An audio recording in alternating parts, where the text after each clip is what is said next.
Hello students, rotational dynamics मध्ये आपण applications of uniform circular motion start केले and we learned two applications. Okay, first one was a vehicle moving along a curved horizontal road. Okay, there we find out the maximum speed possessed by a vehicle. Okay, and then second we studied the well of death. Okay, or wall of death. त्याच्यामध्ये आपण minimum speed काढला होता. Minimum speed possessed by a motorcyclist or a car driver so that there is no accident. Okay, so आज आपण त्याच्यावर numericals करणार आहे. Okay, so first I will take a solve example from your book. Okay, I will read problem for you. Pay attention. Page number 5, example 2. So page 5, example 2. Okay, now listen carefully. A motorcyclist to be treated as a point mass. त्यांनी सांगितले त्याला point mass treat करा. मी डेरिव्हेशनच्या वेळेसच सांगितलंय we consider every object as a point mass. त्याला centre of mass म्हणतो आपण. A motorcyclist is to undertake horizontal circles inside a cylindrical wall. म्हणजे हा well of death. Okay, of a well of inner radius. त्याची तुम्हाला दिली inner radius. किती दिली inner radius? given the inner radius r is equal to 4 meter. The inner radius is 4 meter. Okay, coefficient of static friction between tires and the wall. Coefficient of static friction म्हणजे mu s is equal to 0.4. Okay, now first calculate the minimum speed. So first we have to calculate the minimum speed. Okay, and second and frequency necessary to perform this stunt. Okay, so पहिले काढायचं minimum speed आणि मग काढायची frequency. आता speed minimum म्हटल्यावर frequency पण मिनिममच असणार. Okay, so it's a simple problem. First you have to calculate minimum speed and then frequency for this speed. And the value of g is given to you 10 metre per second square. Okay, g is the gravitational acceleration. त्याची value तुम्हाला दिलेली आहे. We'll start with the solution. Okay, now this is a straightforward problem of well of death. So V minimum, yesterday we derived this equation. काय होतं रे? V minimum is equal to under root Rg upon mu s. Okay, so this was the equation which we derived yesterday. So V minimum is equal to under root Rg upon mu s. Now substitute all the values. Under root r is सगळं SI मध्ये बघा metre, metre per second square. Coefficient of static फ्रिक्शनला unit नसतं. Okay, so r is 4 into g is 10 upon mu s. Mu s is 0.4. Okay, ठीक आहे. म्हणजे याला जर का आपण डिवाइड केलं so it will come like this 40 upon 0.4. Okay, so जर का खाली मी 4 लिहिलं म्हणजे इंटू 10 केलं तर वरती पण इंटू 10 करा. सो 400 अपॉन 4 100 रूट 100 म्हणजेच किती रे? V minimum is equal to root 100 is 10 metre per second. Okay, म्हणजेच याचा अर्थ motorcyclist must maintain the speed 10 metre per second or more. जर त्याचा स्पीड 10 पेक्षा कमी झाला he will fall down. Okay, so we calculated the minimum speed asked by that. Okay, आता काढायची frequency. Okay, now the speed of the motorcyclist is 10 metre per second. We have to find out frequency corresponding to this speed. Okay, आता हा last year तुम्ही शिकलेला formula आहे. V is equal to r omega. V is equal to r 2 pi n. ओमेगाचा formula असतो 2 pi n. N म्हणजे frequency. Okay, पण आपलं व्ही काय घ्यायचं आहे? मिनिमम. मग एन पण काय येणार? Minimum.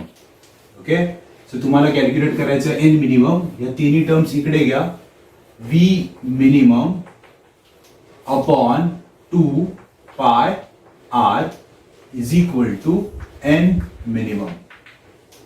Okay, now we'll calculate. Okay, आता आपण ऑलरेडी V minimum काढलाय. किती रे V minimum? 10 upon 2 into 3.14 into radius is 4. ठीक है? Okay, so 2 4 5. Okay, 2 5 are 10. 4 ने डिवाइड केलं तर काय येणार रे? 1.25. Okay, 1.25 upon 3.14. ठीक है? Okay, now हे तुम्हाला log ने कॅल्क्युलेट करायचे. Okay, so we are going to calculate this frequency by using log. Okay, तुम्ही log ने कॅल्क्युलेट करा. आता मी तुम्हाला डायरेक्टली कॅल्क्युलेटर वर करून सांगतो answer. Okay, 1.25 divided by 3.14. Answer comes 0.398. Okay, so the answer is n minimum is equal to 0.398 revolution per second. Okay, आणि तुमच्या बुक मध्ये आन्सर दिलाय नियरली 0.4. आता 0.39 ना, त्याला राउंड अप केलं तर 0.4 येईल. Okay, so this is your accurate answer. Okay, so this was the first problem. Okay, which was based on well of death. Okay, ठीक आहे. सिंपल प्रॉब्लेम होता, मिनिमम वेलोसिटी आणि फ्रिक्वेन्सी विचारली होती. We calculated that. ठीक आहे.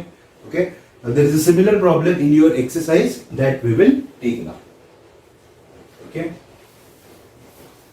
Video pause करा आणि प्रॉब्लेम कॉपी करा. Okay,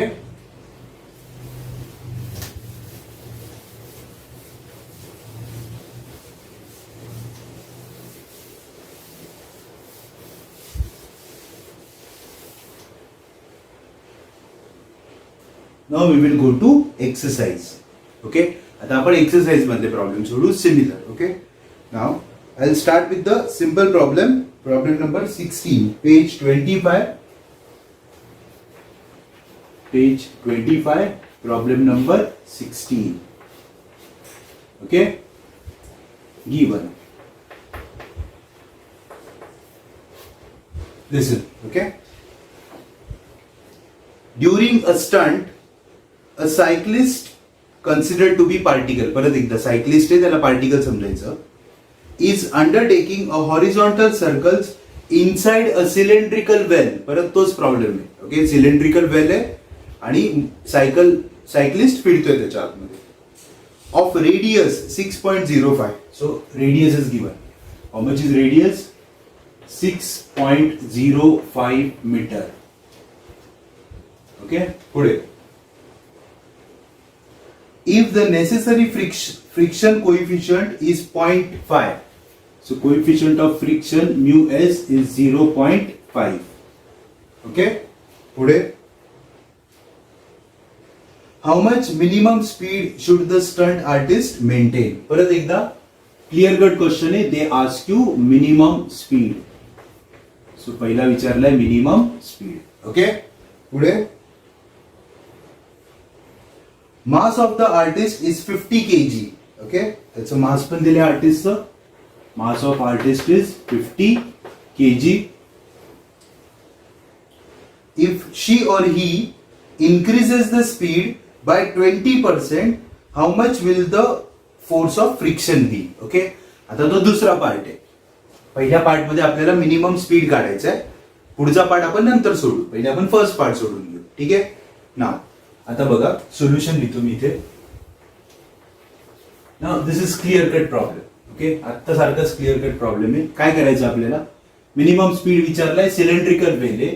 so v minimum is equal to under root r g upon mu s. Okay, it's a straightforward problem. Okay, will solve this. Okay, pay attention. आता g ची value खरं तर दिलेली नाहीये. Okay, problem मध्ये जी ची value दिली नाहीये. जर तुम्हाला दिली नसेल तर तुम्ही 9.8 घेतली पाहिजे. ओके, पण मी 10 घेणार आहे. का? कारण 10 नीच तुमचा आन्सर ॲक्युरेट येत आहे. Okay, so R is 6.05 into 10 upon mu S is 0.5 and this is under root. 10 ने multiply करा 60.5 upon 0.5 आणि हे अंडर रूट आहे. ओके, एक काम करा, जर मी खाली 5 लिहिलं तर वरती मी 605 लिहिणार अंडर रूट. ओके, डिवाइड करा. चला, 5 1 जा 5, 5 2 जा 10, 5. So root 121 under root 121. So V minimum is equal to 11 meter per second. Okay, so V minimum is equal to 11 meter per second. ठीक है. So this is the first part of the problem. ठीक है, हा straight forward आहे. उत्तर पण त्यांनी 11च दिले. जर तुम्ही इथे 9.8 घेतलं तर उत्तर 11 पेक्षा थोडं कमी येतं, 10.88 वगैरे येतं, 89 वगैरे येतं. मी ते करून बघितलंय. Okay, so which is equal to almost nearly equal to 11, म्हणून मी डायरेक्ट व्हॅल्यू 10 घेतली, आन्सर 11 आला. ठीक आहे, सेकंड थिंग. ओके, आता पुढचा प्रॉब्लेम काय रे? How much minimum speed should the stunt artist maintain? Most mass of the artist is 50 kg if she or he increases the speed by 20%. आता त्याचा जो स्पीड होता ना तो त्यांनी 20% वाढवला. आता हा स्पीड आहे ना तो 11 आहे ना, तो 20% वाढवला. ओके, म्हणजे किती झाला रे? तुम्ही तुम्हाला करून दाखवतो, इकडे बघा. ओके, जर का स्पीड 20% वाढवला, ओके, त्यांनी प्रश्न काय विचारलाय? How much will the force of friction be? ठीक आहे, suppose new speed v new is equal to V plus 20% of V. 20% वाढवला ना, मग हा किती आहे? 11 plus 20% of 11, that is 11 plus 20 upon 100 into 11. बरोबर, म्हणजे तो येईल साधारण 55 plus 11 66 upon 5. सो नवीन स्पीड येईल तुमचा 13.2 मीटर पर सेकंड. कळलं? 11 होता तो किती टक्क्यांनी वाढला? 20% वाढला, म्हणजे 13.2 झाला. पण विचारलाय फोर्स ऑफ फ्रिक्शन. ओके, आता ज्यावेळेस आपण काल डेरिव्हेशन केलं होतं त्यावेळेस मी पहिलंच इक्वेशन असं लिहिलं होतं, the force of friction is balanced by mg. आठवलं का? Force of friction is balanced by mg, म्हणजे फोर्स ऑफ फ्रिक्शनच्या फॉर्म्युलामध्ये व्हेलॉसिटी नाहीच आहे. म्हणजे स्पीड 20% वाढू द्या नाही तर 40% वाढू द्या, फोर्स ऑफ फ्रिक्शनला फरक पडत नाही. ते कन्फ्युज करण्यासाठी दिले तुम्हाला. हे का दिलंय? मग तुम्ही काय करणार? आता हे जे मी करून दाखवलं ना हे तुम्ही करणार आणि तुम्हाला काय वाटणार? अरे व्ही मिनिमम 11 होता, व्ही किती आता? 13.2. मग तुम्ही इथं 13.2 टाकणार आणि म्यू काढणार. त्यांनी कोइफिशियंट नाही विचारला, त्यांनी काय सांगितलंय? फोर्स ऑफ फ्रिक्शन काढा. Force of friction is equal to mg which does not depend upon velocity. So what is mass? Mass त्याचं 50 आहे आणि जी ची व्हॅल्यू आपण 10 घेतोय, म्हणजे force of friction is equal to 500 newton. Okay, मग त्या मोटरसायकलिस्टचा स्पीड 11 असू द्या नाही तर 13.2 असू द्या, force of friction does not change and the answer of force of friction is 500 Newton. Okay, हे बघा, समजून घ्या. त्यांनी तुम्हाला कन्फ्यूज करण्यासाठी हे दिले.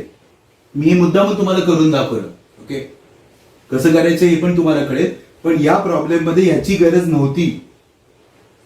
Force of friction does not depend upon the speed, therefore force of friction is balanced by weight, that is mg. So we got the answer. Okay, so here we got both the answer, minimum speed and force of friction. Okay, ठीक है, we'll go to next one. Okay,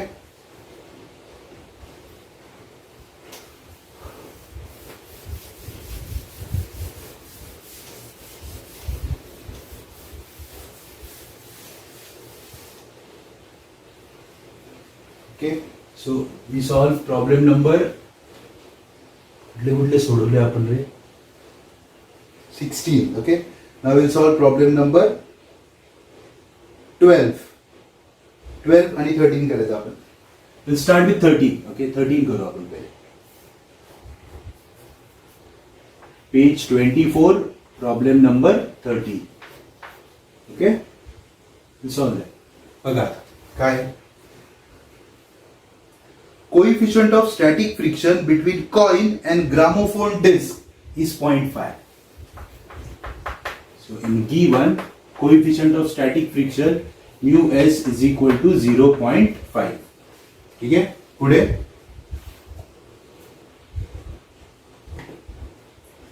radius of the disc is 8 centimetre. Okay आता लक्ष द्या मी इथे डिस्कच काढणार आहे directly. This is the gramophone. Gramophone सगळ्यांनी बघितलंय ना रे. पूर्वी ते रेकॉर्ड असायचे ब्लॅक कलरचे डिस्क. आजकाल तुम्ही सीडी डीव्हीडी वापरता ना, त्याच्यापूर्वी रेकॉर्ड्स असायचे गाणी ऐकण्यासाठी, त्याला ग्रामोफोन म्हणतात. Okay so this is the gramophone disc. ही तिची रेडियस आहे. Okay and the radius of gramophone disc is 8 centimetre.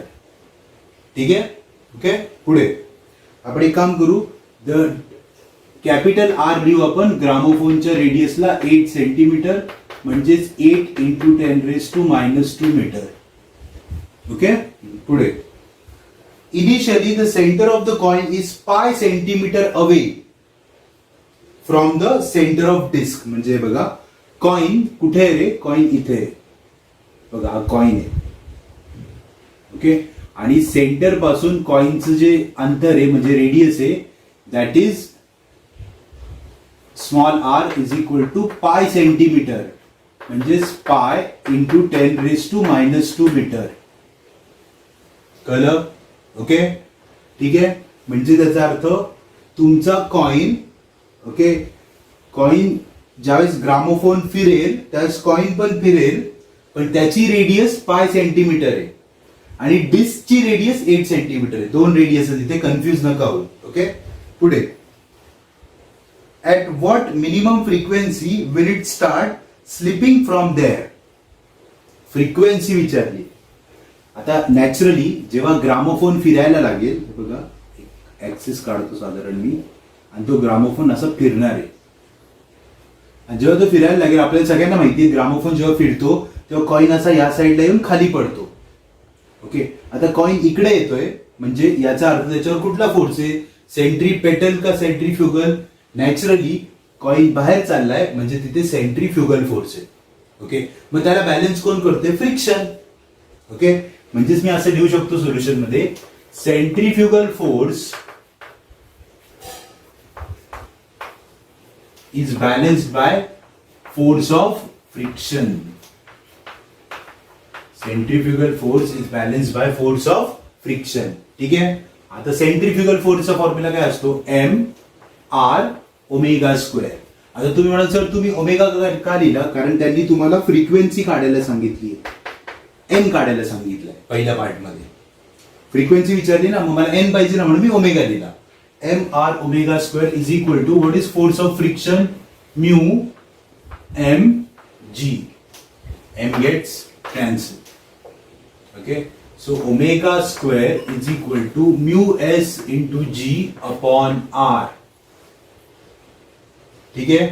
Okay पहिले आपण ओमेगाच काढून घेऊ. म्यू एस किती आहे 0.5 इंटू आता परत एकदा जी ची व्हॅल्यू दिलेली नाहीये त्यांनी. ओके पण त्यांनी सांगितलंय ह्याच्यामध्ये गिवन मध्ये take g is equal to pi square. Pi square ची व्हॅल्यू पण 9.8 असते, जी ची व्हॅल्यू पण 9.8 असते. सो जी च्या जागी मी लिहिणार पाय square. Pi square upon R. R आता मी कुठला आर लिहिलाय स्मॉल का कारण कुणाची रेडियस घ्यायची कॉइनची याच्यापासून कारण कॉइन असा फिरते ना गोल. Okay so that is pi into 10⁻². This pi gets cancel. 10⁻² वर गेला +2 म्हणजे 100 इंटू 0.5 म्हणजे omega square is equal to 50 pi. Omega square आला 50 pi. Right. Okay so omega square is 50 pi. आपल्याला ओमेगा ने एन काढायचंय. ओमेगा काय असतो 2 pi n square is equal to 50 pi म्हणजेच 4 pi square n square is equal to 50 पाय.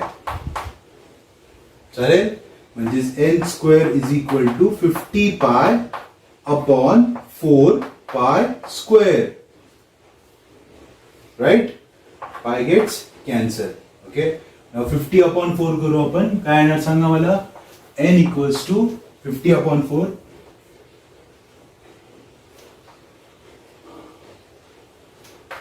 12.5. Okay, आणि upon pi. So 12.5 upon pi. पण हा एन नाहीये, हा एन स्क्वेअर आहे. राईट, आपल्याला एन विचारलाय म्हणजे तुम्हाला घ्यायचं याचं square root. Under root 12.5 upon पायची व्हॅल्यू टाकतो मी आता 3.14, कारण आता ही लास्ट स्टेप आहे. Okay, so you have to carry out under root 12.5 upon 3.14. Okay, so 12.5 upon 3.14, that comes 3.98. n equal to under root 3.98. तर 3.98 म्हणजे ऑलमोस्ट 4 च्या जवळ आहे. पण त्याचा रूट काढू आपण. Okay, root of 3.98 is equal to 1.994. 1.994 revolution per second. So this is the frequency. Okay, मी हे दोनदा कॅल्क्युलेट करून बघितलंय. पुस्तकात उत्तर चुकलेले. पुस्तकात उत्तर दिले 2.5, which is totally wrong. Okay, so तिथे प्रिंटिंग मिस्टेक आहे, ती करेक्ट करा. Okay, so the answer for this problem is 1.994 RPS. Clear? Okay, बघा फॉर्म्युला कसा तयार केला ते बघा. ओके, ज्यावेळेस तुम्ही त्या ग्रामोफोनवर कॉइन ठेवणार, तो कॉइन बाहेर स्लिप होत जाणार आहे. तो बाहेर स्लिप होते, तो बाहेर चाललाय, हे सर्कल आहे ना त्याचं. ओके, आणि तो बाहेर स्लिप होते म्हणजे सेंट्रीफ्युगल फोर्स आहे. त्याला बॅलन्स कोणी केला? Force of friction. This is formula of centrifugal force. Force of friction, n gets cancel. I got omega square, so I calculated omega square. मग ओमेगाला दिला 2 पाय एन, कारण एन काढायचं ना. एन स्क्वेअर काढला, त्याच्यावरनं रूट घेऊन एन काढलं. Okay, so this is the first part of the problem. ठीक आहे, राईट. नाव आता दुसरा पार्ट नीट ऐका आता. Okay, by what factor will the answer change if the coin is almost at the rim. Rim म्हणजे पार इथं पोहोचला कॉइन. आता कॉइन इकडे पोहोचला. पहिले इथे होता ना पाय सेंटीमीटरवर. पायची व्हॅल्यू 3.14 आहे, म्हणजे 3 सेंटीमीटरवर आहे. हा टोटल 8 सेंटीमीटर आहे ना. So by what factor answer will change if it is almost at the rim. म्हणजेच काय करायचं आता, जी रेडियस तुम्ही पाय सेंटीमीटर घेत होता ती आता वाढली ना. ती इथून इथपर्यंत झाली, म्हणजे किती सेंटीमीटर झाली? 8 सेंटीमीटर. म्हणजे परत एकदा फ्रिक्वेन्सी कॅल्क्युलेट करायची. Again you have to calculate frequency, but by using radius 8 centimetre. Okay, आणि मग दोघांमध्ये कंपॅरिझन करू आपण. ठीक आहे, करू आपण तो पण पार्ट. ओके, बघा इकडे.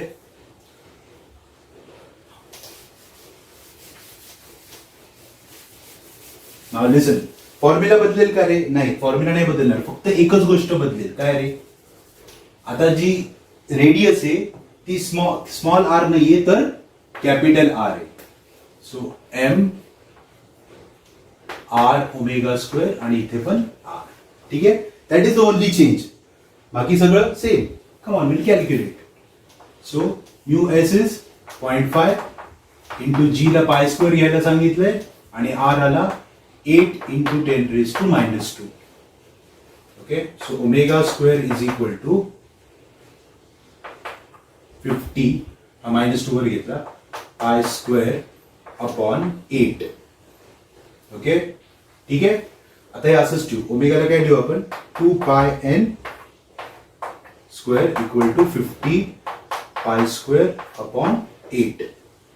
चला स्क्वेअर करा. 4 pi square n square equal to 50 pi square upon 8. Pi square gets cancel. आपल्याला एन स्क्वेअर काढायचंय. So n square is equal to 50 upon 8 into खाली कोण गेला? 4. Okay, so n square is equal to So if you divide 12.5 upon 8, 4 नी divide केलं त्याला, n square equal to, आपण हे ओरली करू शकतो, 8 एके 8.4 राहिले, 8 पंचे 40, परत 5 राहिले, 8 सम 48, 2, 8 दुने 16, 4, 8 पंचे 40. ओके, सो n स्क्वेअर आला 1.5625. ओके, आता हा n स्क्वेअर याला राऊंड अप करतो मी, n square is equal to under root 1.563. Okay, आता हे आपण डायरेक्ट लॉगनी पण बघू शकतो स्क्वेअर रूट मध्ये. स्क्वेअर रूट 1.5 चा 63, 6 आणि 3 1.250. So n equal to 1.250 revolution per second. ठीक आहे, fine.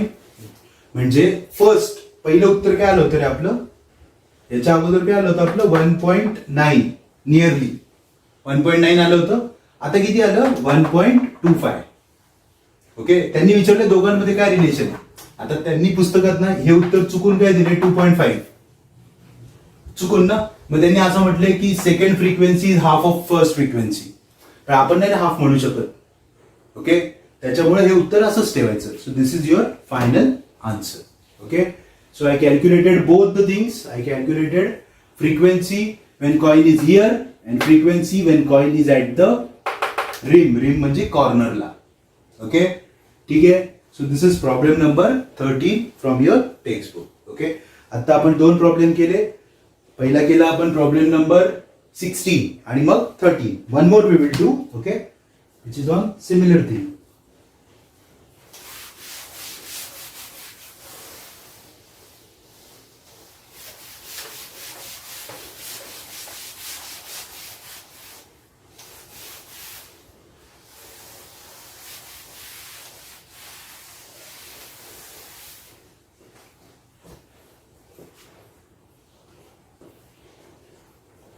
Okay, look at now. Okay, we are doing same page, page 24, problem number 12.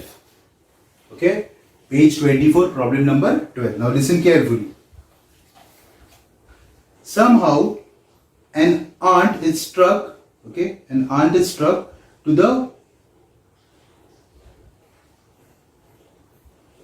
rim of the bicycle. An ant is struck. Okay, एक मुंगी आहे जी बायसिकलच्या, इकडे बघा, बायसिकलचे चाक आहे,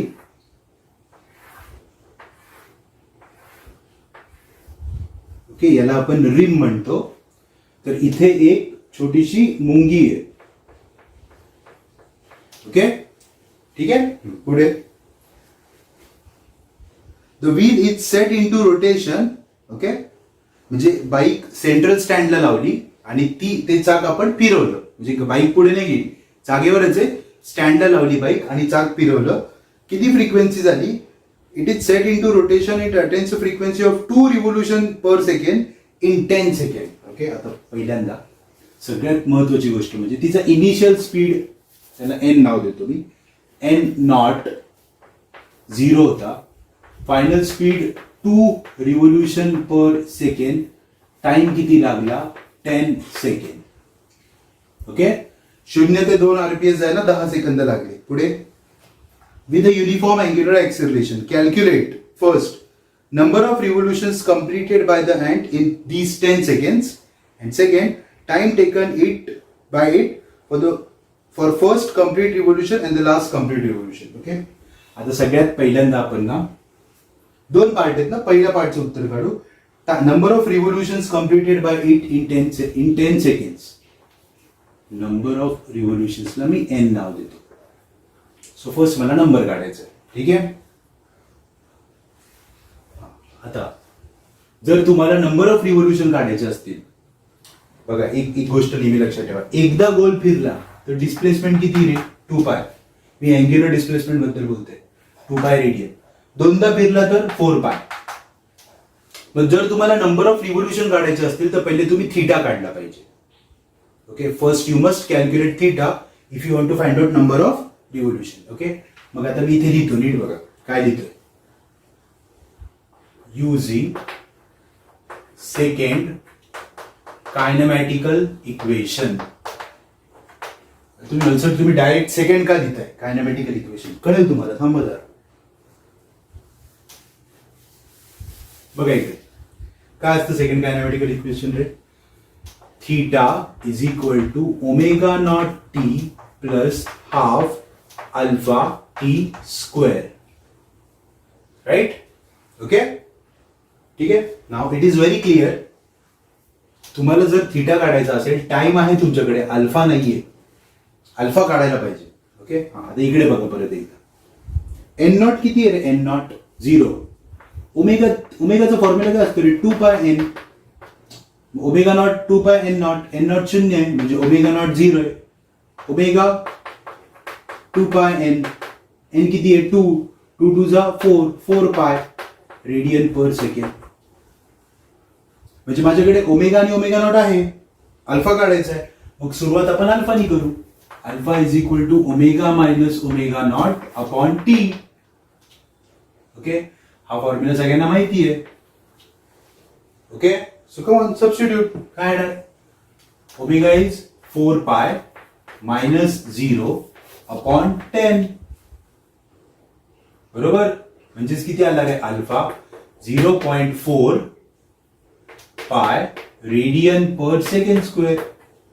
सर अल्फा विचारलं नाहीये, पण अल्फा काढावंच लागणार आहे, त्याशिवाय थीटा येणार नाहीये. Okay, so theta equal to omega not t. Omega not किती आहे? 0. म्हणजे हे आलं 0 प्लस हाफ अल्फा. अल्फा आला 0.4 पाय टी स्क्वेअर म्हणजे 10 स्क्वेअर. ठीक आहे, so 0.2 100 into 0.2 20. So theta comes 20 pi radian. Okay, म्हणजे तो किती वेळा फिरला ते काढायचे ना आपल्याला, पण टोटल त्याची अँग्युलर डिस्प्लेसमेंट किती आहे? 20 पाय. आता हे सगळ्यात सोपं इक्वेशन लिहितोय मी. 1 revolution is equal to 2 pi radian. Then 20 pi radian is equal to how many revolution? That is our number. एका रिव्होल्यूशन मध्ये 2 पाय रेडियन ना, तर मग n रिव्होल्यूशन मध्ये किती? मग काय येणार? n equal to cross multiply 20 pi upon 2 pi. Pi gets cancel, so number of revolutions are 10. हे ओरलीच आहे रे. एका रिव्होल्यूशन मध्ये किती फिरतो? 2 पाय. तर इथे किती आहे? 20 पाय म्हणजे 10 रिव्होल्यूशन. फक्त ते व्यवस्थित लिहायचं. Okay, so I got the first answer. पहिल्या पार्टचा आन्सर माझा आलेला आहे. पहिल्या पार्ट मध्ये काय सांगितलं होतं त्यांनी?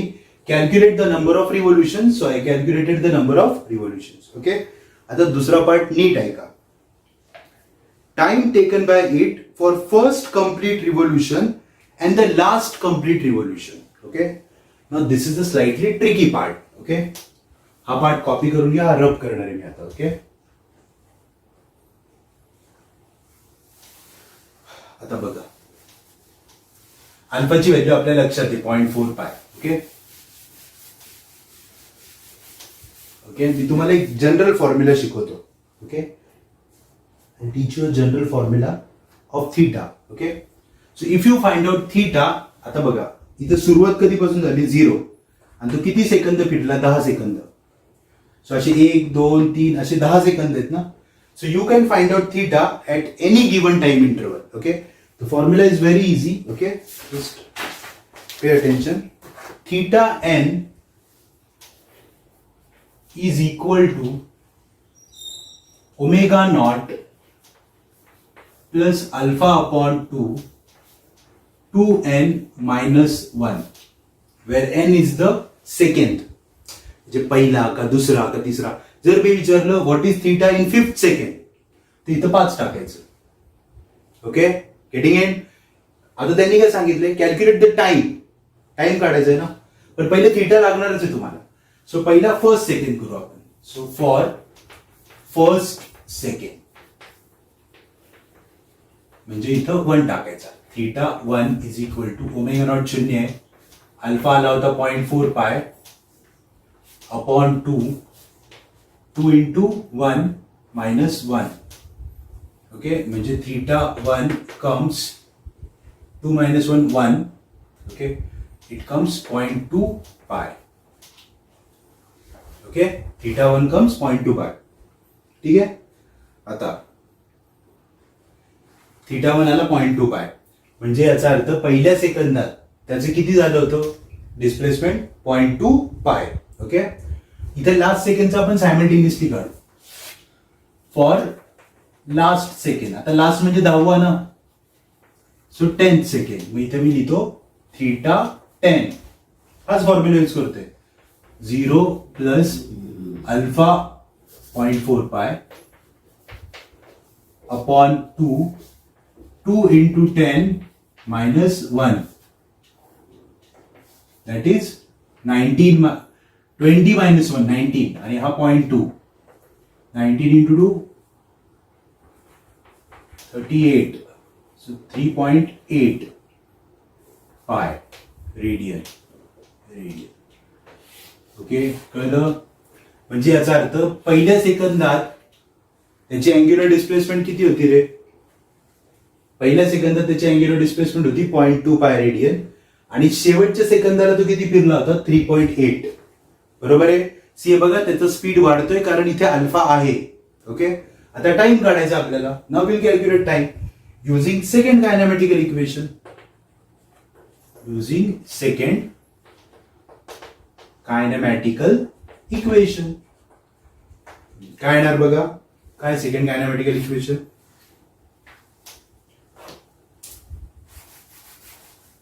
Theta is equal to omega not t plus half alpha t square. इथं थीटा 1 करतो, इथं टी 1 करतो. ओके, चला थीटा किती आला 0.2 पाय, 0 omega naught. Okay, half alpha is 0.4 पाय T1 स्क्वेअर 0.2. बरोबर. ओके, सो 0.2 पाय कॅन्सल, म्हणजे T1 स्क्वेअर आला 1 सेकंड, म्हणजे T1 लागला 1 सेकंड. म्हणजे पहिला राऊंड कंप्लीट करायला किती वेळ लागला 1 सेकंड. ओके, आता इकडे काढू आपण शेवटचा राऊंड कंप्लीट करायला किती वेळ लागला. Using second kinematical equation theta is equal to omega not t plus half alpha t square. Last काढायचं म्हणून T10 नाव देतो.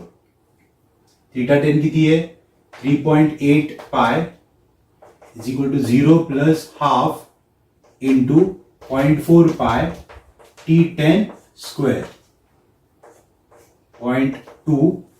तो इकडे आला 3.8 pi upon 0.2 pi. Okay, pi gets cancel is equal to T10 square, म्हणजे आला T10 square is equal to 19. Okay, म्हणजे T10 is equal to √19. Okay, √19 आपण चेक करू लॉग टेबल मध्ये.